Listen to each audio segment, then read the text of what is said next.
So in the early part of our unit, we looked at the peaceful side of protest in the civil rights movement. Now we're going to continue with our journey through the more radical side of the civil rights movement. And so our goals for today are to describe the goals and tactics of the Black Panther Party and to describe the race riots that erupted during the 1960s. So we begin with the Black Panthers. The Black Panthers were a group that was formed in Oakland, California in October of 1966. You won't need to know the date. They were formed by a guy named Huey Newton and Bobby Seale. Again, you won't need to know their names, but these were two guys who believed in their constitutional rights. They firmly understood their constitutional rights, but they believed that things like the peaceful nonviolent side of the civil rights movement weren't doing enough. Now, this doesn't mean that the Black Panthers were violent. Sometimes violence did erupt based on what they were doing and how they were doing it, but their goal was not to be violent. Their goal was actually to try to avoid violence, but they also believed that African Americans should fight back when confronted by the unjust police officers and the unjust white system. So when we look at the goals of the Black Panthers, maybe the side that most people don't realize about the Black Panthers, they really just wanted African Americans to be able to live on their own, to be self-sufficient. They didn't want African Americans to have to rely on white people to provide them with jobs or food or clothing. They believed that African Americans should be able to take care of themselves and should be able to run their own communities without having to rely on or ask white people for assistance. And so one of the ways that they wanted to get there was through full employment. The idea that all African Americans would have a job. They also believed that all African Americans were entitled to decent housing, a good meal on the table every day. These are not really unreasonable expectations. They're not unreasonable requests, but these were some things that the Black Panthers were fighting for. The other thing that the Black Panthers were fighting for, and maybe this side that gets a little more radical, is the idea of police brutality. The Black Panthers knew that the cops would pick on African Americans. There were an unjust number of beatings, and we've already learned about the violence. We looked at how people like Martin Luther King Jr., who were trying to be peaceful and nonviolent, we looked at how they were met by the police. And the Black Panthers believed that African Americans, well, shouldn't give in to that they should stand up, that they should fight for their rights, they should fight for their freedom, and that they shouldn't be pushed around. And so what maybe made the Black Panthers a little bit more radical is the idea that they believed in standing up. So instead of taking the punches, instead of just rolling with the flow and trying to prove that white people were wrong by showing how terrible they acted, instead the Black Panthers believed that African Americans should stand up for themselves. So let's look at the good things that the Black Panthers did before we turn to the more radical side of the Black Panthers. First of all, if we're talking about self-sufficiency for African Americans, one of the things that they did was come up with daycare centers. One of the issues that a lot of people had is if you've got a job, if you're working, you can't take care of your kids. And so a lot of African Americans were lower income because many of the women couldn't work because they were too busy taking care of their kids all the day. So if you've got daycare centers, now all of a sudden African American women can go out and get jobs and they can earn money. Another problem is starvation, or at least malnourishment in the African American community. So one of the things the Black Panthers did is they had lunch centers where you get a free breakfast or a free lunch. You could start out the day with a good meal. They set up free medical clinics. So if you needed to go to the doctor, if you were getting sick, the doctors within the Black Panther Party would take care of you. And they also had a program for homeless African Americans. So they did a lot of really social justice things, a lot of really good things that I think sometimes get overlooked because of the other approach that the Black Panthers took, and that was sort of the let's stand up for our rights. And so in other cases, we've known that people like Dr. Martin Luther King Jr. advocated for peace and nonviolence. The Black Panthers, they're not calling for violence. Let's be clear. The Black Panthers would have preferred to have nonviolence as well, but they also believed that if white people use violence, particularly the cops, that it was the power of the African Americans to fight back. And so a big part of this idea of self-defense is using weapons, using arms.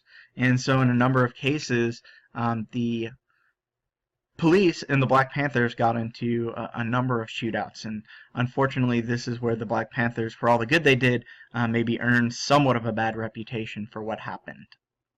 They were very confrontational when it came to the police. So here's a poem. I think it sums things up. This was written by a member of the Black Panther Party. You're a man, you see, and a man must be whatever he'll be, or he won't be free. If he's bound up tight, he'll hold back the night, and there won't be no light for day. Well then, believe it, my friend, that silence will end. We'll just have to get guns and be men. Again, a big part of the Black Panther Party was using the Second Amendment, using the right to keep and bear arms to defend themselves. Now, most of the time, Black Panthers did not want to fight. They didn't want to get into gun battles with the cops, but they did believe that guns were a sense of intimidation. They believed in their legal Second Amendment right to carry guns, and so they would oftentimes go into very public places carrying guns, carrying weapons, and just showing it as a sign of force. You got a bunch of African-American men walking around with guns, that's a sign of force. You got a bunch of white men walking around with guns, that's a sign of force.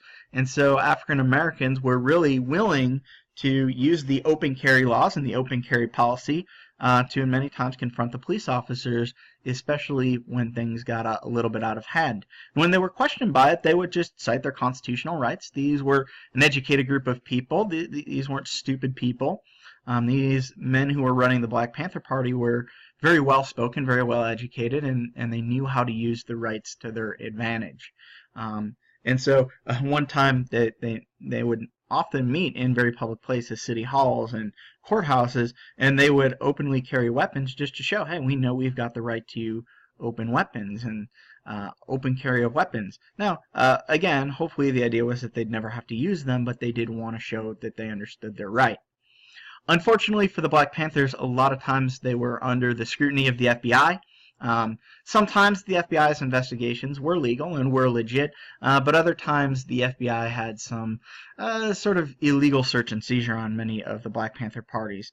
And so this too leads to a lot of tension between the police and the Black Panther Party. Now, Martin Luther King Jr., what do you think MLK is going to say about the Black Panthers? Yes, well, they both have the same goals. Martin Luther King Jr. and the Black Panthers have very different ways of achieving those goals. Martin Luther King Jr., of course, believed in peace and nonviolence, and so when the Black Panthers were oftentimes confrontational with the police, Martin Luther King Jr. very much disagreed with them. He also thought that by African Americans carrying around guns and confronting the police, that this only alienated white people, especially the police. This only angered white people more. And while Martin Luther King Jr. Understood why the Black Panthers were doing what they were doing, he believed that this was only creating more of a divide instead of helping the situation. All right, race riots.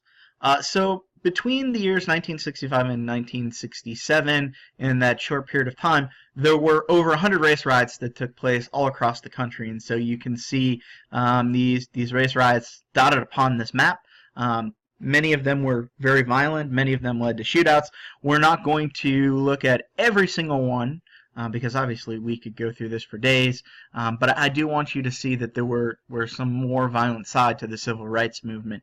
And so we'll take a look at a couple key cities and a couple of the key protests. Of course, not the only ones, but these are some of the bigger ones and some of the more important ones. So first, in July of 1964 in Harlem, New York. Remember Harlem from the Harlem Renaissance, this predominantly African-American community, a bustling place, a pretty well-to-do place at the time, and unfortunately a white police officer killed a 15-year-old student, which led to an enormous breakout of tension between African-Americans and white people in the city, and this will lead to one of the earlier major race riots across the country. Another famous race riot was the Watt Race Riot, which took place in Los Angeles.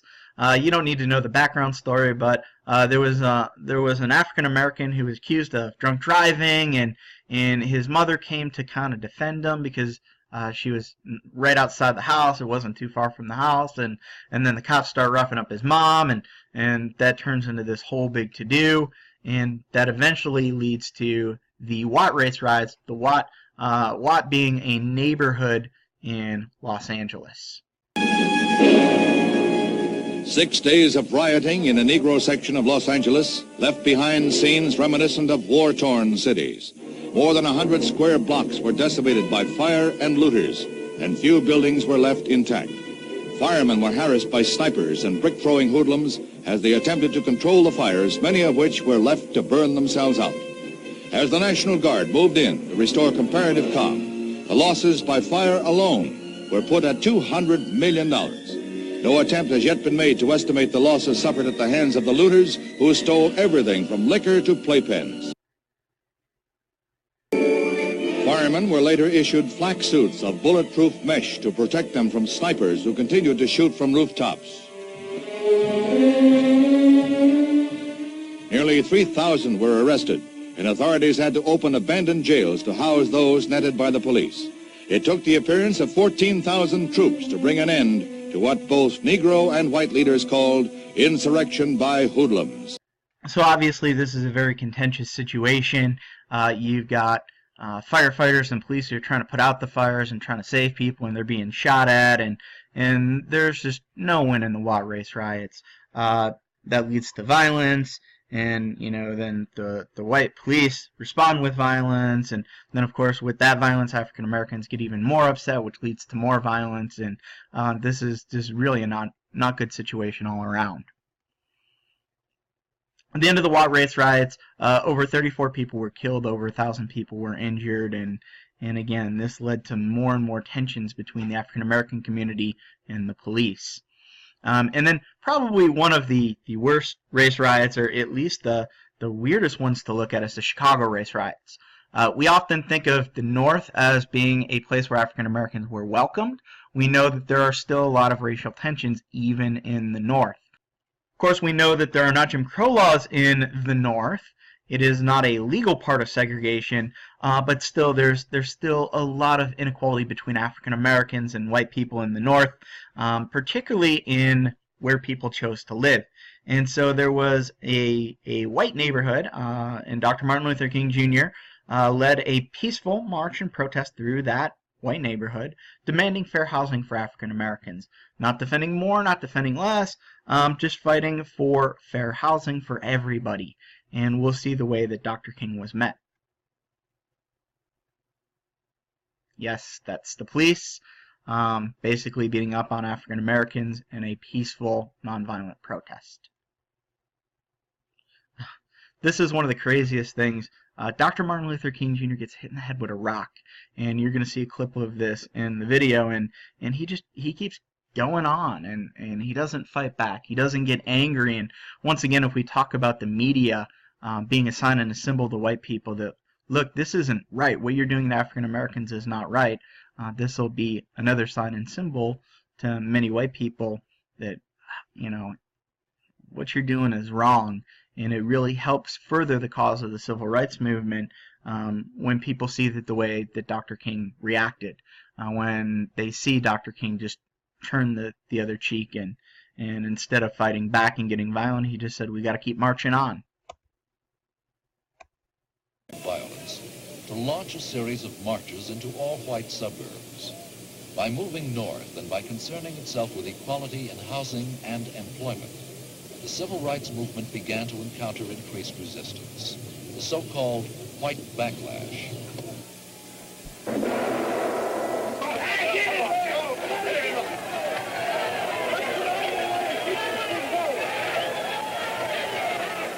During these marches, King and other demonstrators were struck by bricks and bottles.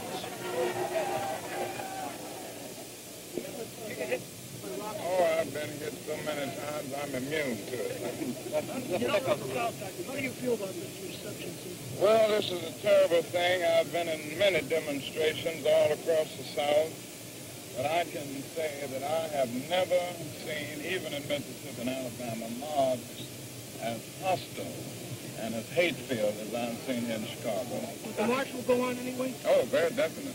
We can't stop the march. We've been going on in a few minutes. You feel you're in a close society, Dr. King, here in the southwest side of the Oh, yes. It's definitely a closed society. And we're going to make it an open society. Stand up a little bit.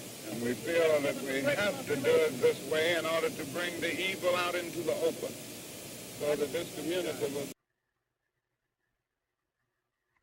So perhaps one of the most famous, or the most famous riot, was the uprising or rebellion in Detroit in 1967, but we'll take a little bit more of a closer look at this in class. We'll look at Detroit before the riots, what caused the riots, and then, of course, Detroit after the riots. For now, have a great day.